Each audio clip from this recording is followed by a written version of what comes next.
हाय viewers, अपने एक नई वीडियो के साथ मैं हूं मोहम्मद सऊद डोगर।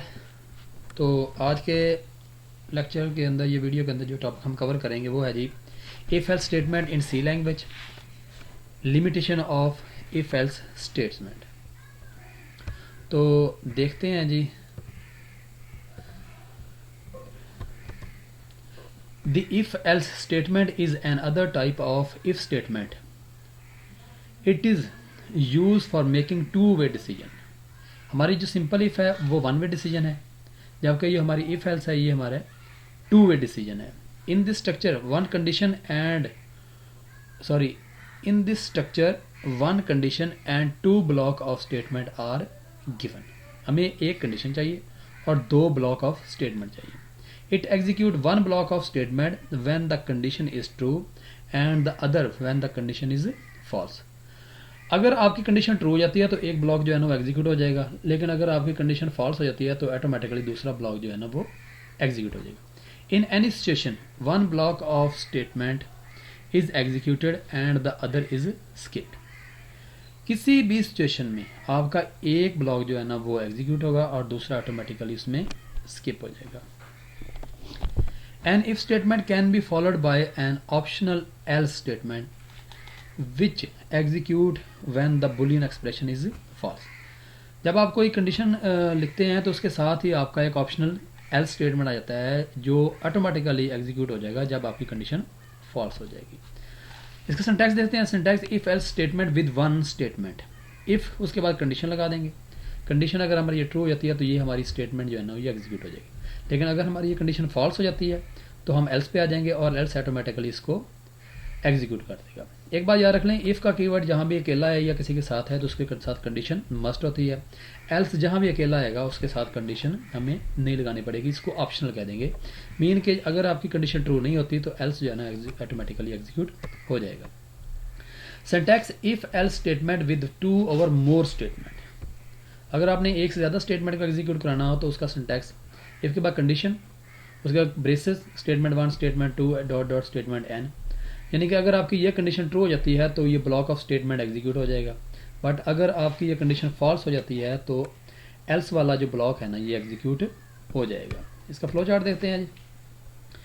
स्टार्ट से आएंगे, कंडीशन चेक कराएंगे। अगर हमारी ये कंडीशन ट्रू हो जाती है, if condition is true then if block जो है ना आपका एग्जीक्यूट हो जाएगा।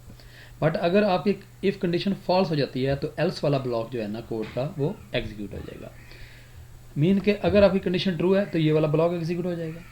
अगर आपकी कंडीशन ट्रू नहीं है तो ये वाला ब्लॉक जो है ना आपका एग्जीक्यूट हो जाएगा। यानी कि इस पाथ यहाँ इस कोड पे आने के लिए आपकी कंडीशन ट्रू होना मस्ट है और इस ब्लॉक पे आने के लिए आपकी कंडीशन फॉल्स हो जाएगी तो आप इस पर ऑटोमेटिकली आ जाएंगे। टू वे यानी कि देखें ये दो पाथ हैं। अगर आपने कंडीशन ट्रू हो जाती है तो इस ब्लॉक पे आ जाएंगे, अगर आपकी कंडीशन फॉल्स हो जाती है तो आप इस ब्लॉक पे स्विच कर जाएंगे। प्रोग्राम देखते हैं। ये देखिए, पिछले प्रोग्राम में हमने सिंपल एफ में यूज़ किया था कि अगर किसी स्टूडेंट के मार्क्स 40 या 40 से ज़्यादा हैं तो वो पास है, और अगर उसके मार्क्स 40 से कम आते हैं तो कुछ भी यानी कि नहीं होता था। तो अब हम क्या करेंगे, इसके साथ हम एल्स लगा देंगे। पहले सिंगल स्टेटमेंट के तौर पे देखते हैं इसको। तो सिंगल स्टेटमेंट में हम जब इसको देखेंगे तो एल्स आ जाएगा। एल्स के साथ हम कहते हैं, अगर हम कहते हैं कि उसके मार्क्स 40 से कम हैं तो तब भी कुछ ना कुछ प्रिंट तो होना चाहिए, तो उसको एल्स वाले पोर्शन में लिख देंगे।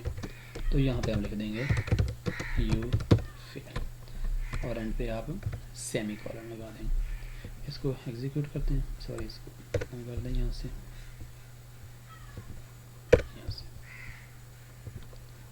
ये।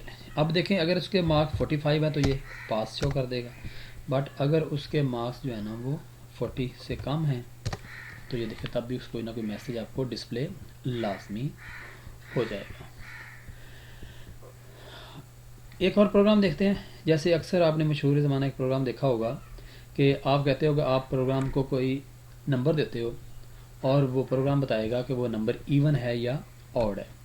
अब इवन नंबर कौन से नंबर होते हैं जिनको 2 पे डिवाइड किया जाए और उनका रिमाइंडर के बराबर आ जाए, 0 आ जाए, तो वो कौन से होते हैं, इवन नंबर होते हैं। ऐसे नंबर जिनका रिमाइंडर 0 के बराबर नहीं आता तो वो कौन से होते हैं हमारे, वो ऑड नंबर होते हैं। यहाँ पे मैं एक वेरिएबल लेता हूँ n और इसको मैं प्रिंट एफ के स्कैन एफ के थ्रू जो है ना वो वैल्यू साइन करा देता हूँ,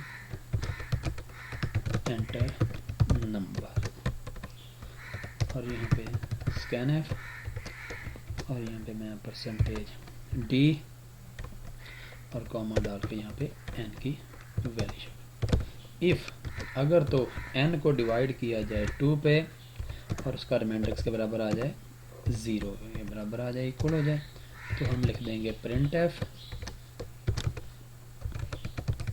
इवन नंबर, नहीं तो प्रिंट एफ हम लिख देंगे यहाँ पे ऑड नंबर। तो अब इसको एग्जीक्यूट कराते हैं। 7, अब 7 को अगर 2 पे डिवाइड किया जाए तो रिमाइंडर ऑटोमेटिकली 1 आता है, तो ये क्या शो करेगा, सॉरी ये क्या इसमें एरर आ गया जी,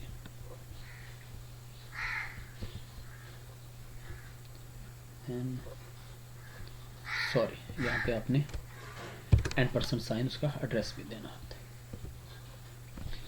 7 दिया ऑड नंबर, अगर मैं उसको कोई नंबर और देता हूँ 8 दे दिया, अब 8 को 2 पे डिवाइड करेंगे तो रिमाइंडर किसके बराबर 0 आएगा, तो ये आ जाएगा। मीन के आप जो भी नंबर दोगे तो उसका कोई ना कोई आउटपुट हमें लाजमी मिलेगा, अगर नंबर इवन होगा तो इवन मिल जाएगा, नहीं तो वो ऑड वाले को शो कर देगा। अब देखते हैं जी इसकी लिमिटेशंस की क्या है, both block of statement can not be executed, दोनों ब्लॉक इकट्ठे कभी भी एग्जीक्यूट नहीं होंगे, मीनिंग आप देखें, और both block of statement can never be skip, और ना ही दोनों ब्लॉक इकट्ठे स्किप होंगे। इस प्रोग्राम में देखें तो ये हमारा एक ब्लॉक है, इसको बल्कि ब्रेसेस में लिख देते हैं, यहाँ पे इसको ब्रेस में डाल देते हैं, ये हमारा एक ब्लॉक बन जाएगा, और इसको भी ब्रेस के अंदर डाल के